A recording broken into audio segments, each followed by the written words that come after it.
आपमापामपः सर्वाः अस्मादिदोमुदः अग्निर्वायुश्च सूर्यश्च सहसञ्जस्करद्भिया स्वाहा वायुवश्वारश्मिकवयः मरीच्यात्मानो अद्रुहः देवेर्भुवनसूवरीः पुत्रवत्वायमेषु स्वाहा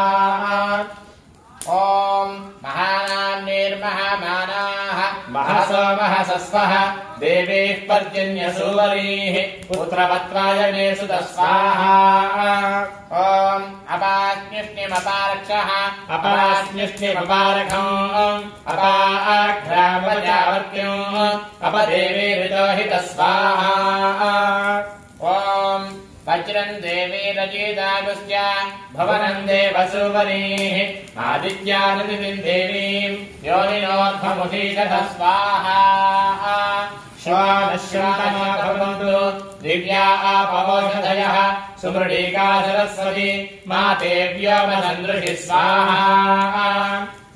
प्रत्यक्षमैदिह्यम् अनुमानश्चतुष्टयम् एतैरादित्यमण्डलम् सर्वैरेव विधास्यते स्वाहा सूर्यो मरीचिमादत्ते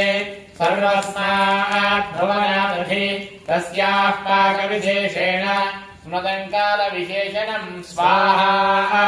न देवप्रभवात् काचित् अक्षय्यात्स्यन्दते यथा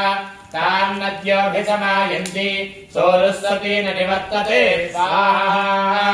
एवम् नानासमुत्थानाः कालाः संवत्सरग्रश्रुताः अणुषश्च महषश्च सर्वे समयन्ति तम् स्वाहा सतैः सर्वैः समाविष्टः ऊरुः सन्न निवर्तते अधिसंवत्सरम् विद्यात् तदेव लक्षणे स्वाहा अणुभिश्च महद्भिश्च समारूढः प्रदृश्यते संवत्सरः प्रत्यक्षेण नाधिसत्त्वः प्रदृश्यते स्वाहा पटरो विक्रीडः पिङ्गः एतद्वर्णलक्षणम् यत्रैतदुपदृश्यते सहस्रम् तत्र नीयते स्वाहा एकगृहे शिरो नानामुखे कृत्स्मण्डलक्षणम् उभयतः सप्तेन्द्रियाणि जल्पितम् देव नित्यते स्वाहा शुक्लकृष्णे संवत्सरस्य दक्षिणवामयोः पार्श्वयोः तस्यैषा भवति शुक्रन्ते अन्यद्य जतन्ते अन्यत् विषुरूपे अहति ज्योतिर्वासि विश्वाहि माया अवसि स्पधावः भद्राते पूषन्निहरातिरस्मिति स्वाहा नात्र भुवनम् न पूषा न पशवः नादित्यः संवत्सर एव प्रत्यक्षेण प्रियतमम् विद्यात् स्वाहा एतद्वै संवत्सरस्य प्रियतमो रूपो योऽस्य महानर्थः उत्पत्स्यमानो भवति इदम् पुण्यम् कुरुष्वेति तमाहरणम् दद्यात् स्वाहा साकञ्जानागो सप्तधमाहुदेयकम् चर्द्यमार्षयो देवजा इति तेषामिष्टानिलिहितानि नाशः स्थात्रे रेजन्ते विकृतानि रूपशः को न मर्यामिषः स्वाहा सखा सखायमब्रवीत् यः को अस्मदीयते यस्यादशकेटकौनसायम् तदस्य वाच्यविभागो अस्ति यदेकम् शृणोत्यलकम् शृणोति स्वाहा न हि प्रवेदस कृतस्य पन्थामिति ऋतुर्जना नृत्यमानः विननादाभिधावः तस्मिश्चत्रिकाः स्वाहा तारागवस्त्रैर्जरदक्षः वसन्तो वसुभिः सह संवत्सरस्य सवितुः प्रैषकृत्प्रथमश्रुतः अमूनादयते जन्यान् स्वाहा अमूनः एतावाचः प्रयुज्यन्ते यत्रैतदुपदृश्यते एतदेव विजानीयात् स्वाहा प्रमाणम् कालपर्यये विशेषणम् तु वक्ष्यामः ऋतूनाम् तन्निबोधत शुक्लवासा रुद्रगणः ग्रीष्मेणावर्तते सः विदहन् पृथिवीगुं सर्वान् स्वाहा ज्योतिषा प्रतीक्षेण सह विश्वरूपाणि वासागुंसि स्वाहा आदित्यानाम् निबोधत संवत्सरेणम् कर्मफलम् स्वाहा वर्षाभिर्ददापुंसः अदुःखो दुःखचक्षुरिव स्वाहा तस्मापीयतैव दृश्यते शीतेन व्यथयन्निव स्वाहा रुरुदक्षमिव दृश्यते लालयते ज्वलतश्चैव स्वाहा शाम्यतस्यास्य चक्षुषि या वै प्रजाभृद्विष्यन्ते स्वाहा संवत्सरात्ताभृद्विष्यन्ते या प्रतिष्ठन्ति स्वाहा संवत्सरेताः प्रतिष्ठन्ति स्वाहा वर्षाभ्य इत्यर्थः अक्षिदुःखोत्थितस्यैव विप्रसन्ने कनीनिके स्वाहा आन्ते जाद्गणन्नास्ति ऋभूणाम् तन्निबोधत स्वाहा कनकाभानि वासागुंसि आहतानि निबोधत स्वाहा अन्नमस्मीतमृस्मीत अहं वो जीवनप्रद स्वाहा एता वाचः प्रयुज्यन्ते शरद्भिद्रोपदृश्यते स्वाहा अभिधुन्वन्तोऽभिघ्रन्त इव वासवन्तो मरुद्गणा स्वाहा अपद्वस्तैर्वस्तिवर्णैरिव विशिखासक्तपर्दिन स्वाहा अक्रुद्धस्य योत्स्यमानस्य क्रुद्धस्येव लोहिनी स्वाहा हेमतश्चक्षुषी विद्यात् अक्ष्णयोः क्षिपणोरिव स्वाहा दुर्भिक्षम् देवलोकेषु मनूनामदकम् गृहे स्वाहा एता वाचः प्रवदन्तीः वैद्युतो यान्ति शैशिरी स्वाहा ता अग्निः पवमाना अन्वैक्षत इह जीविकामपरिपश्यन् स्वाहा तस्यैषा भवति इहेहवस्वतपः स्वाहा मरुतः सूर्यत्वचः चर्मसप्रधा आमृणे स्वाहा अधिकाम्राणि वासागुंसि अष्टवज्रिशतघ्नि च स्वाहा विश्वे देवा विप्रहरन्ति अग्निजिह्वा असस्यत स्वाहा नैव देवो न मर्त्यः न राजा न ऋणो विभुः स्वाहा नाग्निर्नेन्द्रो न पवमानः मातृकच्च न विद्यते स्वाहा दिव्यस्यैकाधनरात्निः पृथिव्यामपराश्रिता स्वाहा स्वस्येन्द्रो वम्रिरूपेण धनुर्यामच्छिरत्स्वयम् स्वाहा तदिन्द्रधनुरित्यज्ञ अभ्रवर्णेषु चक्षते स्वाहा एतदेव शय्योर्बारहस्पत्यस्य एतद्रुद्रस्य धनुः स्वाहा रुद्रस्यैव धनुराग्निः शिरमुत्पिवेश स्वाहा सप्रवर्ग्यो भवतु तस्माद्यः सप्रवर्गेण यज्ञेन यजते स्वाहा रुद्रस्य शिरः प्रतिदधाति नैनको रुद्रारुको भवति स्वाहा विष्णुर्विचक्रमे त्रेधानिदधे पदम् समूढमस्य वागम् सुरे विष्णुर्विष्णुर्विष्णुर्विष्णुर्विष्णुर्विष्णुः अत्योर्ध्वाक्षोदनश्चाद् शिशिरः प्रदृश्यते स्वाहा नैव रूपन्न वासागुंसि न चक्षुः प्रतिदृश्यते स्वाहा अन्योन्यन्तु न हि कृस्रातः ततस्तद्देव लक्षणम् स्वाहा लोहितोऽक्षिशारशीर्ष्णिः सूर्यस्योदयनम् प्रति स्वाहा पङ्करोषिण्यञ्जलिका पङ्करोषि निजानुका स्वाहा निजानुकामेऽन्यञ्जलिका अमीवाचमुपासतामिति स्वाहा तस्मै सर्वर्णवो नमन्ते मर्यादाकरत्वात् प्रपुरोधा स्वाहा ब्राह्मणाप्नोति य एवं वेद स्वाहा सकल संवत्सर एतैस्तेनानेभिः सह इन्द्राय सर्वान् कामानभिवहति स्वाहा तद्रक्षः अवद्रक्ष अगोसुमतीमतिष्ठत् स्वाहा यानः कृष्णा दशभिः सहस्रैः वर्तमिन्द्रस्यत्याधमन्तरम् स्वाहा तथामिति स्वाहा एतैवेन्द्रः वृष्ट्या सह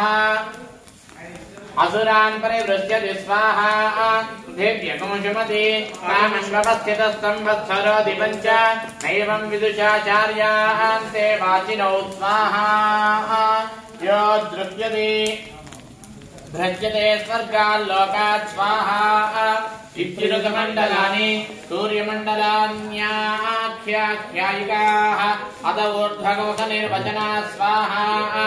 आरोग्योऽभ्राजः पटरः पतङ्गः पर्णरो ज्योतिषीमानविभासः स्वाहा ते अस्मै सर्वे दिवमातपन्ति ऊर्जन्तु हानावस्फुरन्त इति स्वाहा कश्यपोऽष्टमः तमः मेरुन्न जहाति स्वाहा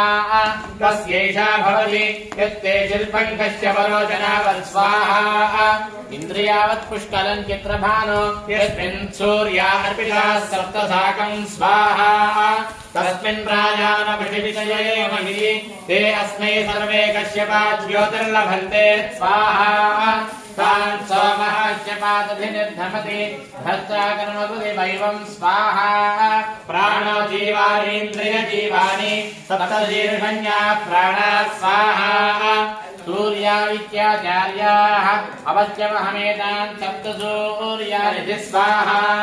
पञ्चकर्णो वात्स्यायनः सप्तकर्णस्य प्राक्षि स्वाहा आदिशिविरैवनो कश्यप इति उभौ वेदयिते स्वाहा न हि शेकुमिव महामेरुम् गन्तुम् अपश्यमहमेतम् सूर्यमण्डलम् परिवर्तमानम् स्वाहा गार्ग्यः प्राणत्रादः गच्छन्तमहामेरुम् स्वाहा एकम् चाद्यहतम् भ्राजपटरपतङ्गानि हरे स्वाहा तिष्ठन्नादपन्ति तस्मादिह तत्त्वितपा स्वाहा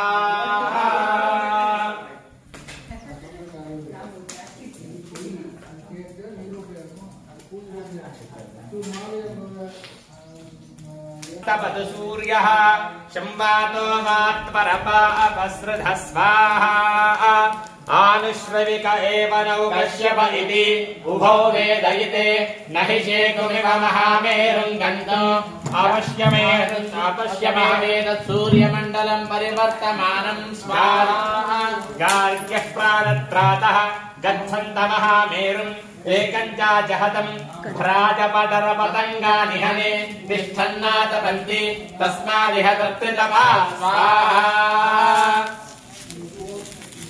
प्रथमम् जायमानः ऋष्यन् नक्षत्रमभिदम् बभूव श्रेष्ठो देवानाम् मृतनाथ जिष्णुः दिशानुसर्वाभयन्नो अस्तु ऋष्यः पुरस्तादुर्मध्यतो नः बृहस्पतिर्नः परिपादुपस्यात् बाधेताम् त्वेषाभै कृणुताम् सुवीर्यस्य पतेर्स्यामः स्वाहा शमग्निरग्निभिस्करच्छन्नस्तपति सूर्यः संवातो वातररामस्वाहा आपमापापवः सर्वाः अस्मादस्मादिदोमुखः अग्निर्वायुस्य सूर्यस्य सहसञ्चस्करद्धिया स्वाहा अर्ध्यात्महव्येर्नमसोदपसद्य मित्रम् देवम् मित्रधेयन्नो अस्तु अनुराधानः हविषा वर्धयन्तः श्रुतञ्जीवेम शरदः वीराः शीत्रनक्षत्रमुदगात् पुरस्तात् अनोराधादयिति यद्वदन्ति तन्मित्रयेत पदव्यद्देवयानीः हिरण्ययैर्विदधैरन्तरिक्षे स्वाहा उत्तरभद्र अहिर्बुद्धियः प्रथमान एति श्रेष्ठ देवानामुतमानुषाणाम् तम्राह्मणाः सोमपाः सोम्यासः प्रोष्ठपदात् अभिरक्षन्ति सर्वे चत्वार एकमभिकर्म देवाः प्रोष्ठपदादयिति यानुवदन्ति ते बुद्धियम् परिहृत्य सुबन्धः ऐकमो रक्षन्ति नमसोपसद्य स्वाहा कयानश्चित्र गजानश्चित्र आभवदोते सदा वृधः सखाः कयाजिष्ठया वृधा स्वाहा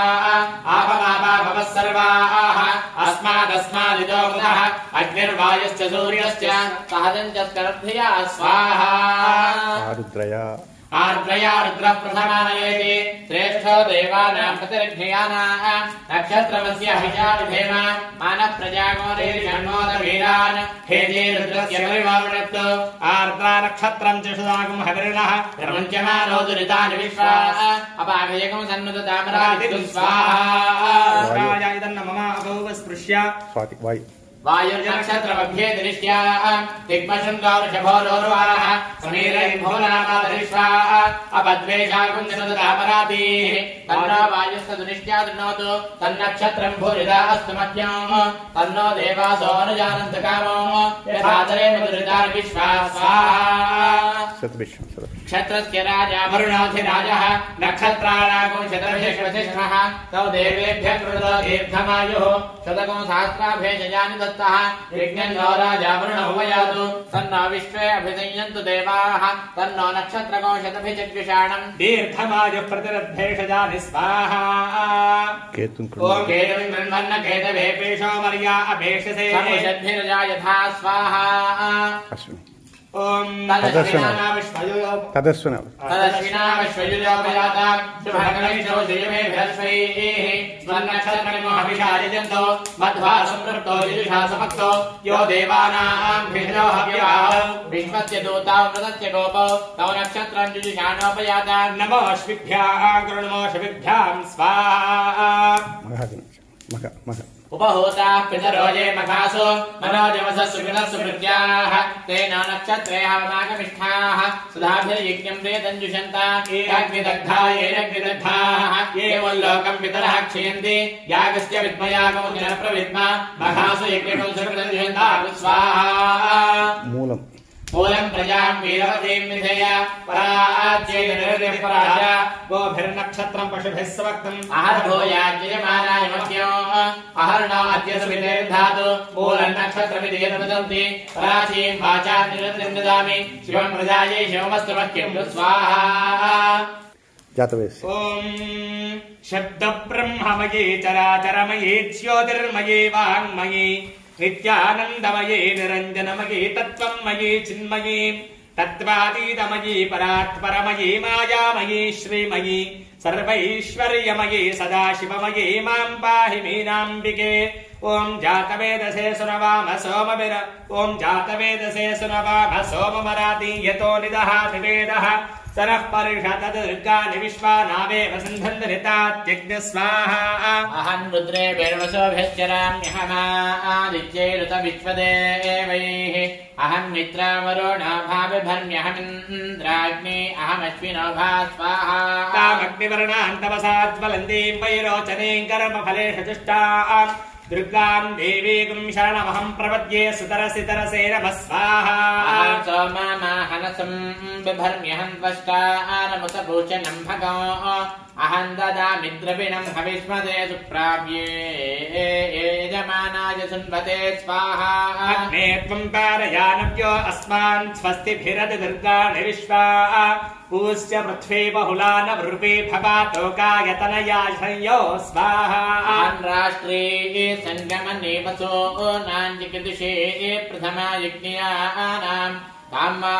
देवान्यदधो पुरुत्रा भूरिस्थात्रां भूर्या वेचयन्तीं स्वाहा विश्वानिनो दुर्गः जातवेदः सिन्धुन्ननावातरितातिवर्षे अग्ने अत्रिवन्मनसा गृणानोऽस्माकं बोध्यपिता तनूनां स्वाहा मया सो अन्नमत्तिया विपश्यति यः प्राणितियजीं शृणात्युक्तः अमन्तवो मान्त उपक्षयन्ति श्रुधि श्रुधश्रद्धिमन्ते वदामि स्वाहा मुक्रमग्निकं हुवेम परमार्थधस्थातु सरः परिषदुर्गानि विश्वाक्षामद्देवो अतिदृतात्यज्ञ स्वाहा अहं सोमामाहनसं बिभर्म्यहं त्वष्टारमुतपोषणं भगो अहं ददामि द्रविणो हविष्मदे सुप्राप्ये यजमानाय सिन्वते स्वाहा रत्नाशिकमेद्योद्धरेषु सराच्चहो दानव्यश्च षष्ठी स्वाञ्चाग्ने तनुवं विप्रयस्वास्मभ्यञ्जसौ भगवायजस्व स्वाहा अहमेव स्वयमिदं वदामि जुष्टो देवेभिरुतमानुषेभिः यं कामयेदन्तमुग्रं कृणोमिदं ब्रह्माणं तं ऋषिं सुमेधां स्वाहा गोभिर्जुष्टमयुजोनिषिक्तं तवेन्द्रविष्णोरुणसञ्चरेम नागस्य पृष्ठमभिसंवसानो वैष्णवीं लोक इहमादयन्तां स्वाहा रुद्राय धनुरातनामि ब्रह्मद्विशेषरवे हन्तमाओ अहञ्जनाय समदो नाम्यहन्द्यावा पृथिवी आविवेश स्वाहा कात्यायनाय विद्महे कन्याकुमारी धीमहि तन्नो दुर्गिः प्रचोदयात् स्वाहा सुवे पितरमस्य मूर्धन्मयो निरप्स्वा अन्तः समुद्रे ततो वितिष्ठे भुवनानि विश्वो दामूञ्जां वर्त्मनोपस्पृशामि स्वाहा नमो देव्यै महादेव्यै शिवायै सततं नमः नमः प्रकृत्यै भद्रायै नियता प्रणदास्मदां स्वाहा भव्यै च विद्महे क्लीं कामेश्वर्यै च धीमहि सौः तन्नः शक्तिः प्रचोदयात् स्वाहा या देवी सर्वभूतेषु मायारूपेण संस्थिता नमस्तस्यै नमस्तस्यै नमस्तस्यै नमो नमः स्वाहा ॐ आपमापामपः सर्वाः अस्मादस्मादितो मदः अग्निर्वायुश्च सूर्यश्च सहजं च स्करद्धिया स्वाहा ॐ शृङ्गे शृङ्गे यज्ञे यज्ञे विभीषणी इन्द्रपत्नी व्यापिनी सरसिज इह वायुमती जलशयनी स्वयं धारा च सत्यं वो परिमेधिनी सोपरि धत्तङ्गाय स्वाहा ॐ आपमापामपः सर्वाः अस्मादस्मादितो मदः अग्निर्वायुश्च सूर्यश्च सहजं च स्करद्धिया स्वाहा ॐ शृङ्गे शृङ्गे यज्ञे यज्ञे विभीषणी इन्द्रपत्नी व्यापिनी सरसिज इह वायुमती जलशयनी स्वयं धारा च सत्यं वो परिमेधिनी सोपरि धत्तङ्गाय स्वाहा ॐ आपमापामपः सर्वाः अस्मादस्मादितो मदः अग्निर्वायुश्च सूर्यश्च सहजं च स्करद्धिया स्वाहा ॐ शृङ्गे शृङ्गे यज्ञे यज्ञे विभीषणी इन्द्रपत्नी व्यापिनी सरसिज इह वायुमती जलशयनी स्वयं धारा च सत्यं वो परिमेदिनी सोपरि धत्तङ्गाय स्वाहा आपमापामपः सर्वाः अस्मादस्मादितो मदः अग्निर्वायुश्च सूर्यश्च सहजं च स्करद्धिया स्वाहा ॐ शृङ्गे शृङ्गे यज्ञे यज्ञे विभीषणी इन्द्रपत्नी व्यापिनी सरसिज इह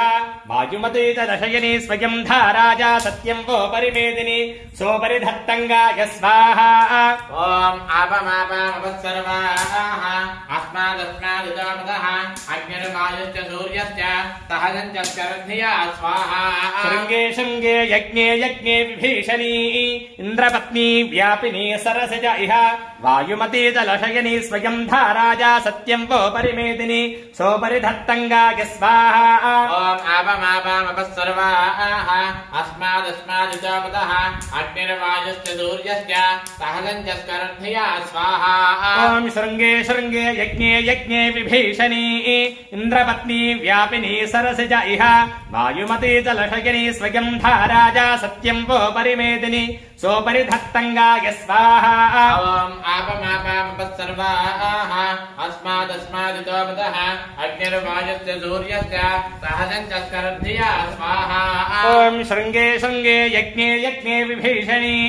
इन्द्रपत्नी व्यापिनी सरसिज इह वायुमती जलशयनी स्वयं धारा च सत्यं वो परिमेदिनी सोपरि धत्तङ्गाय स्वाहा ॐ आपमापामपः सर्वाः अस्मादस्मादितो मदः अग्निर्वायुश्च सूर्यश्च सहजं च स्करद्धिया स्वाहा ॐ शृङ्गे शृङ्गे यज्ञे यज्ञे विभीषणी इन्द्रपत्नी व्यापिनी सरसिज इह वायुमती जलशयनी स्वयं धारा च सत्यं वो परिमेदिनी सोपरि धत्तङ्गाय स्वाहा